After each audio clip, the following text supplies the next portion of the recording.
नमस्कार, मैं हूं ललित खजूरिया। एक आतंकी जम्मू कश्मीर यूटी में चुनाव लड़ जाता है और हमारी जम्मू कश्मीर की पुलिस को पता तक नहीं चलता। खुफिया तंत्र जो है वो फेल हो जाता है। इसमें जितनी भी हमारी इंटेलिजेंस है वो फेल हो जाती है। और तो और आप हैरान हो जाएंगे, इलेक्शन कमीशन भी उसको, यानी कि जब उसने अपना हलफनामा भरा होगा उसमें भी वो ये पता नहीं कर पाया कि उसके ऊपर कोई केस है या नहीं है। आप सोचिए कि जब आप इलेक्शन लड़ते हैं और उस पर पूरी डिटेल देते हैं तो ये भी नहीं जांच कर पाए कि क्या इस पर कोई मुकदमा तो नहीं है, ये जबकि पूरी छानबीन होती है। लेकिन सब जो है आंखें मूंद देते हैं। आंखें मूंद नहीं हुआ, क्योंकि एक आतंकी चुनाव लड़ता है और हमारे जो यहाँ का प्रशासन है उसे पता ही नहीं चलता। इलेक्शन कमीशन जो है उसे नहीं पता चलता। हमारे खुफिया तंत्र जो है वो फेल हो जाता है। और चुनाव भी किसके सामने? चुनाव लड़ा उस व्यक्ति ने उमर अब्दुल्ला साहब के खिलाफ। और तो और करीब डेढ़ हजार उसे वोट भी मिले।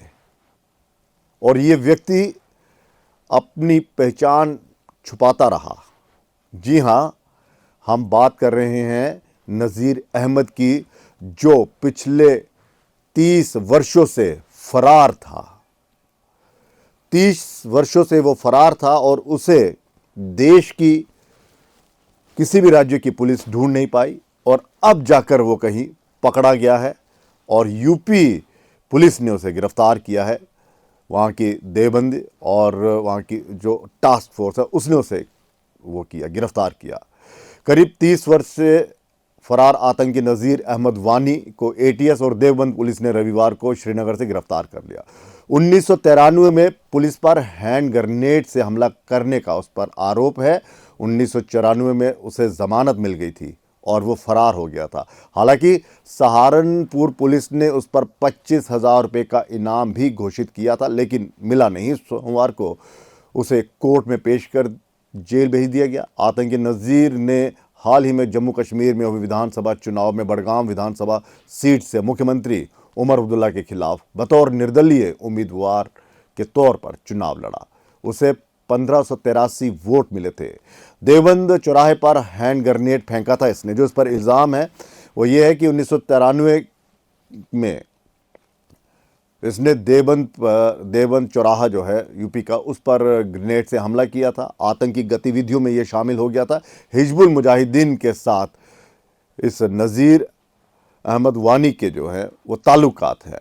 लेकिन बड़ा सवाल ये है कि हमारे देश में यूपी में ये व्यक्ति हमला करता है और फिर ये फरार हो जाता है। और फरार भी कोई 1-2 महीना, 3 महीना, 1 साल, 2 साल वैसे नहीं, पूरे 30 साल लग गए उसे ढूंढने में कि वो है कहाँ पर है। अलग अलग जगह पर ये रहता था, अपनी पहचान जो था वो छुपाता था। लेकिन पिछले कितने सालों से ये श्रीनगर में रह रहा था ये नहीं पता। और चुनावों के दौरान उसने चुनाव भी लड़ा। और सबसे बड़ा जो हम बार बार जो सवाल उठ रहा है कि नज़ीर की जब उसने अपना हलफनामा भरा, जो एक पूरी डिटेल देनी होती है चुनाव लड़ने के लिए, जो फॉर्म भरा जाता है, उसमें उसकी गवाही किसने दी, उसके चरित्र जो करैक्टर है उसकी भी तो वो होती है। आपको करैक्टर सर्टिफिकेट बनाना पड़ता है। आपको ये भी दिखाना पड़ता है कि मेरे पर पुलिस का कोई मामला तो नहीं चल रहा, कोई आपराधिक मामला तो नहीं चल रहा। लेकिन ये उसमें भी गच्चा देने में कामयाब रहा और पुलिस को पता ही नहीं चला और लोगों ने बाकायदा उसमें इसे वोट भी डाले।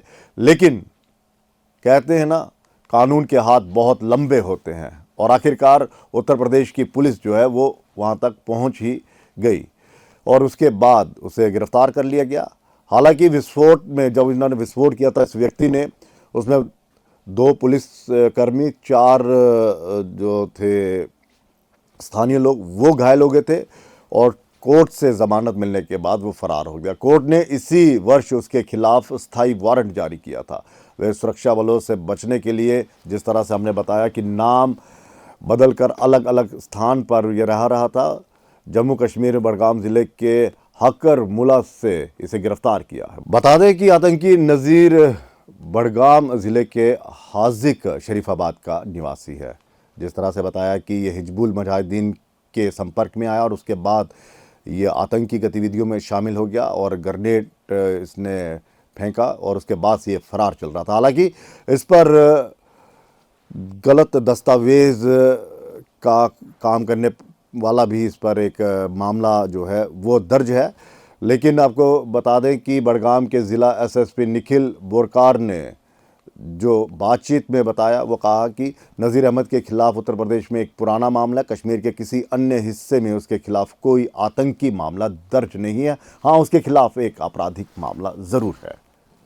तो ये है पूरी आप तस्वीर कि एक आतंकी चुनाव लड़ जाता है और यहाँ पर किसी को पता तक नहीं चलता। और सोचिए, वो भी कहाँ, जम्मू कश्मीर जैसे संवेदनशील यूटी में। यहाँ पर आतंकियों के सर्वनाश के लिए बाकायदा हमारे जो सैनिक हैं वो उनसे लोहा ले रहे हैं, शहीद भी हो जाते हैं। कई आतंकियों को उन्होंने 72 हूरों के पास भी भेजा हुआ है, जिस हिसाब से वो जिहाद के नाम पर यहाँ पर लड़ाई लड़ते हैं।